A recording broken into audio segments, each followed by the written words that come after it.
إن الحمد لله نحمده ونستعينه ونستغفره ونعوذ بالله من شرور أنفسنا ومن سيئات أعمالنا من يهده الله فلا مضل له ومن يضلل فلا هادي له أشهد أن لا إله إلا الله وحده لا شريك له وأشهد أن محمدا عبده ورسوله. Ikhwan fillah, azakumullah, bahwa Nabi bersabda sallallahu alaihi wasallam dalam hadis yang diriwayatkan oleh Imam At-Tirmidzi, bahwa Nabi bersabda, inna idzamal jazaa ma'idhamil bala wa inna Allah ta'ala idza habba qauman ibtalahum faman radiya falahu ridha wa man sakhita falahu sakhat. Hadis ini hasan, diriwayatkan oleh Imam At-Tirmidzi. Sesungguhnya besarnya ganjaran tergantung besarnya musibah. Sesungguhnya Allah apabila mencintai satu kaum, Allah akan uji mereka. Barang siapa yang redho, Allah akan redho. Barang siapa yang murka, maka Allah akan murka. Kan tingkatan itu ketika orang dapat cobaan, ujian, musibah, yang paling rendah. Paling rendah itu apa? Dia murka. Paling rendah itu dia murka. Murka. Kalau orang yang murka, Allah juga murka kepada dia. Dia marah dengan takdir Allah. Sakit dia marah. Anaknya meninggal, adiknya meninggal, dia marah kepada Allah. Allah juga marah kepada dia. Man radhiya falahu ridha wa man sakhita falahu sakhat. Barang siapa yang ridha, Allah ridha. Barang siapa yang murka, ini yang paling rendah, murka. Yang kedua, sabar. Tingkatan yang kedua di atasnya yang diperintahkan oleh Allah yaitu sabar. Tingkatan yang lebih tinggi lagi ridha. Tingkatan yang lebih tinggi lagi yaitu syukur. Makanya sabar ini penting. Ini merupakan kewajiban seorang mukmin harus sabar terhadap takdir-takdir Allah yang pahit. Makanya Allah sebutkan dalam surah Al-Baqarah sabar itu. Wa basyiris sabirin. وبشر الصابرين الذين إذا أصابتهم مصيبة قالوا إنا لله وإنا إليه راجعون أولئك عليهم صلوات من ربهم ورحمة وأولئك هم المهتدون. Dan sampaikanlah kabar gembira kepada orang-orang yang sabar, yaitu orang-orang yang apabila ditimpa musibah mereka berkata inna lillahi wa inna ilaihi raji'un. Sesungguhnya kami ini milik Allah dan kepada Allah kami akan kembali. Mereka itulah orang-orang yang memperoleh ampunan dan rahmat dari Allah, dan mereka itulah orang-orang yang mendapatkan petunjuk. Dikatakan oleh Umar bin Khattab radhiyallahu anhu, wajadna khaira 'aishina bis sabr. Wajadna khaira 'aishina bis sabr. Kami mendapati kebaikan kehidupan kami ini dengan sabar. Dibawakan oleh Ibnu Qayyim dalam kitabnya Uddatus Sabirin.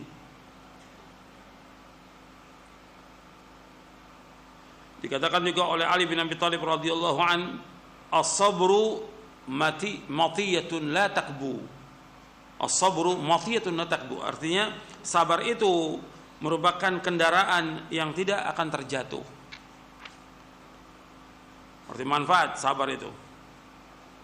Dan kita diperintahkan untuk sabar ketika menghadapi cobaan, ujian, musibah, tidak gelisah, tidak berkeluh kesah, tidak menceritakan cobaan kita, ujian kita kepada orang lain. Adukan itu semuanya kepada siapa? Kepada Allah. Ini kurang makanan, cerita pada orang. Ini nggak sabar. Sakit, cerita pada orang. Semuanya.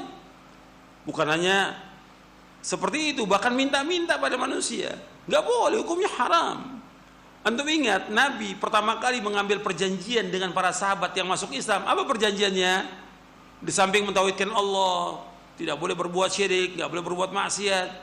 Kata Nabi apa? Jangan minta-minta pada manusia. Itu harus kita ingat tuh. Jangan minta-minta. Jadi mengharap hanya kepada Allah. Kalau ada cobaan, ujian, sabar. Yang susah bukan kita, jutaan orang susah. Yang susah bukan kita. Kadang-kadang diangkat, oh ini kan dai, harus dibantu. Yang lebih susah dari dai ini, dari ustadz ini, ada atau tidak? Banyak jutaan yang susah. Kenapa hanya dia yang berkeluh kesah? Itu yang jutaan, yang di kampung-kampung yang susah, yang lebih susah dari dia, nggak mengeluh. Dia mencari nafkah dengan apa adanya, tidak mengharap dari manusia. Kok malah si dai minta-minta? WA lagi donasi. Anak saya sakit di rumah sakit. Gak boleh, dalam Islam hukumnya haram. Gak boleh. Gak boleh. Sabar dengan apa yang Allah takdirkan. Karena Allah akan uji kita dengan orang yang paling kita cintai ujian itu. Sabar. Bagaimana Allah ingin melihat kita sabar atau tidak dengan ujian ini. Allah akan lihat. Supaya apa? Dia terus minta kepada Allah, berdoa kepada Allah, mengharap kepada Allah. Dan yang lainnya harus sabar. Sabar dalam ketaatan, sabar menjauhkan maksiat. Yang ketiga sabar apa? Dalam menghadapi takdir yang pahit. Sabar. Ini enggak sabar. Ya, berkeluh kesah dan mengharap pada manusia. Jadi, orang mukmin yang mengimani qada dan qadar itu, dia akan ridho terhadap apa yang Allah sudah takdirkan. Dan ridho ini pembahasan yang panjang. Ridho, kan kita mengucapkan raditu billahi rabba wa bil islami dina wa bi Muhammadin sallallahu alaihi wasallam nabiyya. Aku ridho kepada Allah. Kalau ridho kepada Allah, ridho kepada semua keputusan Allah, semua takdir Allah, ridho kita. Kita ridho. Ridho ketika kita mentauhidkan rububiyahnya Allah, uluhiyahnya Allah, asma wa sifat, kita ridho. Kita ridho dengan semua yang Allah takdirkan, dengan semua yang Allah tetapkan, ridho. Ridho dengan agama Islam ini, semua agama Islam kita wajib untuk melaksanakannya. Artinya semua agama Islam ini mudah, tidak sulit. Kita ridho dengan Islam ini, dan ridho kepada Nabi Muhammad SAW dengan kita ittiba, mencintai beliau, ini wajib, dan kita ittiba kepada beliau sallallahu alaihi wasallam. Makanya orang yang merasakan manisnya iman siapa? Orang yang redha kepada Allah. Dalam hadis yang sahih, dzaqa ta'mal iman man radiya billahi rabba wa bil islami dina wa bi Muhammadin sallallahu alaihi wasallam nabiyya. Dzaqa ta'mal iman, kata Rasulullah. Dia merasakan manisnya iman. Antum merasakan tuh. Kalau kita redha dengan apa yang Allah takdirkan, itu akan terasa nikmatnya iman itu, manisnya iman. Al-Imam Ibnu Qayyim membahas tentang keutamaan redha itu kurang lebih ada 50 redha itu di dalam kitabnya Madarijus Salikin di juz yang kedua. 50. Apa manfaat dari redha, apa keutamaan redha, disebutkan satu persatu oleh beliau. Makanya disebutkan dalam kitab Madarijus Salikin, saya bacakan sebagiannya aja. Kata Imam Ibnu Qayyim rahimahullah, man mala'a qalbahu minar ridha bil qadari mala'a Allahu sadrahu ghinan wa amnan wa qana'atan wa farraga qalbahu li mahabbatihi wal inaba ilaihi wat tawakkul alaihi wa man fatahu hadhu minar ridha imtala qalbahu bi dhiddi dhalik washtaghala amma fihi sa'adatuhu wa falahuhu.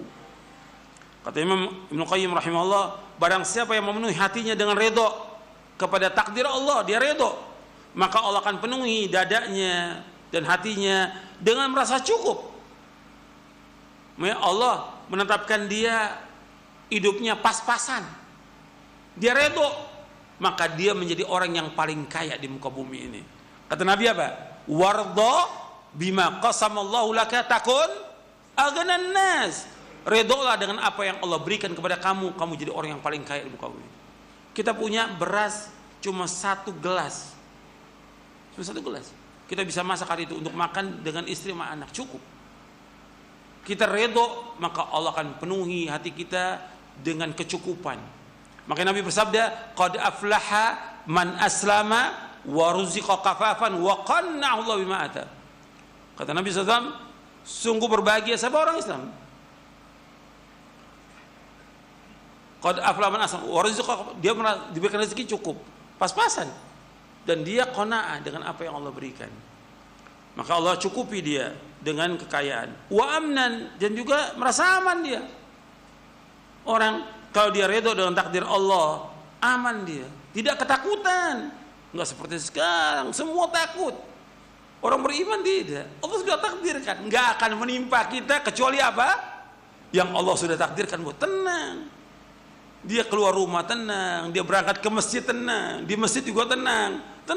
Ini enggak ada ketenangan. Karena apa? Karena dia tidak meyakini dengan takdir Allah itu. Wa qana'atan, dia qanaat, puas dengan rezeki Allah. Karena Allah takdirkan sudah demikian. Dan Allah kosongkan hatinya untuk selalu mencintainya. Dengan dia redho kepada takdir Allah, maka Allah membuat hatinya itu cinta kepada Allah Taala. Selalu bertaubat kepada Allah, tawakal hanya kepada Allah. Tapi kebalikannya, orang yang hilang dari keredoan kepada takdir ini, maka hatinya penuh dengan kegelisahan, penuh dengan kegundah-gulanan, dan dia akan menyibukkan diri dengan apa-apa yang tidak membawa kepada kebahagiaan dan kesuksesan. Makanya orang beriman ketika dia betul-betul memahami tentang ridho ini, dia adalah orang yang paling bahagia. Kuncinya di situ. Makanya para ulama menyebutkan kalau orang ingin bahagia hidupnya, ridho dengan apa yang Allah takdirkan. Dia orang yang paling bahagia di hidupnya. Ridho. Apa yang Allah takdirkan buat dia ridho. Maka orang yang paling bahagia dia. Dia dikasih oleh Allah cobaan, penyakit, dia redho. Artinya cobaan ini, musibah ini mau ditolak dengan apa lagi? Dia ikhtiar, tetap ikhtiar, tapi dia redho dengan takdir Allah, gitu. Bukan redho dengan penyakitnya, tapi dia redho dengan apa yang takdirkan. Dia tidak, bukan berarti dia redho dengan penyakitnya, bukan, tapi dia redho dengan apa yang Allah takdirkan. Ini Allah sudah takdirkan, tapi dia wajib apa? Untuk ikhtiar, dia berdoa kepada Allah agar diangkat penyakitnya. Bukan dia redho, dia biarkan penyakit, tidak, tapi dia ada mengambil akhdul asbab. Bagaimana supaya dia sembuh? Itu orang beriman seperti itu. Kalau orang itu redho dengan apa yang Allah takdirkan, maka dia orang yang paling tenang, paling bahagia di muka bumi ini. Nanti Anda bisa lihat penjelasan Imam Ibnu Qayyim dalam kitabnya Madarijus Salikin.